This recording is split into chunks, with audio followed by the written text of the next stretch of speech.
मित्रांनो, तुमचंही मतदान कार्ड हरवलेलं आहे का? तुमचंही मतदान कार्ड हे फाटलेलं आहे का? तर आता घाबरण्याची गरज नाही. तुम्ही घरी बसून नवीन डिजिटल मतदान कार्ड एका मिनिटात डाउनलोड करू शकतात. त्यासाठी मी व्हिडिओमध्ये ज्या स्टेप सांगेल तर त्या स्टेप तुम्हाला फॉलो करायचे आहे. मित्रांनो, या स्टेप फॉलो केल्या तर तुम्ही एका मिनिटात तुमचं मतदान कार्ड हे डाउनलोड करू शकतात. चला तर कशा पद्धतीने मतदान कार्ड हे डाउनलोड करायची पाहूया या व्हिडिओच्या माध्यमातून.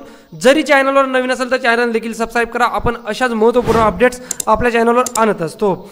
बघा मित्रांनो, तुम्हाला ऑफिशियल या वोटर सर्व्हिस पोर्टलवर यायचे, ज्याची लिंक आपण आपल्या व्हिडिओच्या डिस्क्रिप्शन बॉक्समध्ये दिलेली. इथं आल्यानंतर तुम्हाला इथं दिसत असेल ई-इपिक डाउनलोड. तुम्ही तुमची ही जी लिंक आहे तर ती क्रोम ब्राउझरच्या मध्ये ओपन करा. जे मोबाईलचं क्रोम ब्राउझर आहे त्याच्यामध्ये ओपन करा मित्रांनो. तर त्याला खाली दिसेल तुम्हाला ई-इपिक डाउनलोड. तर सिंपली तुम्हाला त्याच्यावर क्लिक करायचं आहे.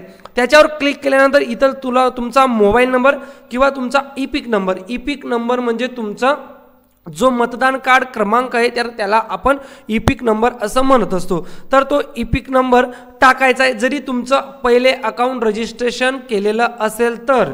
जरी तुम्ही अकाउंट रजिस्ट्रेशन केलं नसेल तर खाली बघा साइन अप नाव आहे, तर साइन अप पर्यायावर तुम्हाला क्लिक करायचं आहे. साइन अप या पर्यायावर क्लिक केल्यानंतर आता तुमच्यासमोर इथं मोबाईल नंबर टाकण्याचा एक ऑप्शन दिसेल. तर याच्यामध्ये मोबाईल नंबर टाकायचा आहे.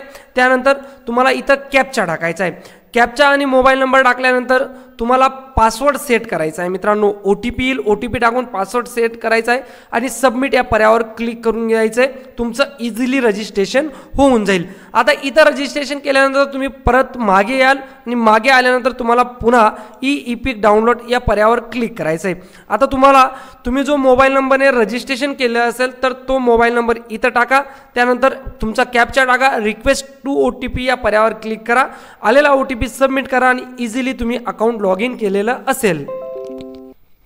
तर बघा, तुमचं अकाउंट आता इझिली लॉग इन झालेलं आहे. आणि लॉग इन झाल्यानंतर अशा पद्धतीने इंटरफेस जो आहे तर तो तुम्हाला दिसेल. तर इथं काय करायचं आहे, तुम्हाला तुमचा मतदान कार्ड क्रमांक म्हणजे आपण ई-पिक नंबर बोलत असतो तर तो ई-पिक नंबर तुम्हाला इथं टाकून घ्यायचा आहे.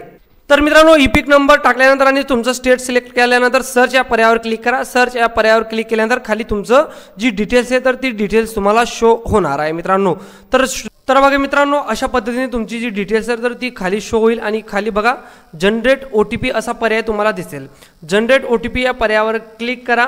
त्यानंतर तो OTP सबमिट करा आणि ऑटोमॅटिक तुमचं ई मतदान कार्ड जे आहे तर ते डाउनलोड होईल. मित्रांनो, खाली डाउनलोड पर्याय दिसेल. डाउनलोड पर्यायावर क्लिक करून तुम्ही अशा पद्धतीने तुमचं वोटिंग कार्ड हे डाउनलोड करू शकतात. काही अडचण येत असेल तर व्हिडिओच्या कमेंट बॉक्समध्ये नक्कीच कमेंट करा मित्रांनो. तर बऱ्याच मित्रांना असा अडचण सुद्धा येईल की तुमचा मोबाईल नंबर लिंक नाही, तर तुम्ही पहिले मोबाईल नंबर लिंक करा. तर मोबाईल नंबर कसा लिंक करायचा याच्यावर सुद्धा व्हिडिओ घेऊन येणार आहे. त्यासाठी तुम्ही व्हिडिओमध्ये कमेंट करा की व्हिडिओ, तर आपण तो व्हिडिओ नक्कीच घेऊन येण्याचा प्रयत्न करू. व्हिडिओ आवडला असेल व्हिडिओला एक लाईक नक्कीच करा आणि अशाच महत्त्वपूर्ण अपडेटसाठी आपल्या चॅनल सबस्क्राईब करायला विसरू नका.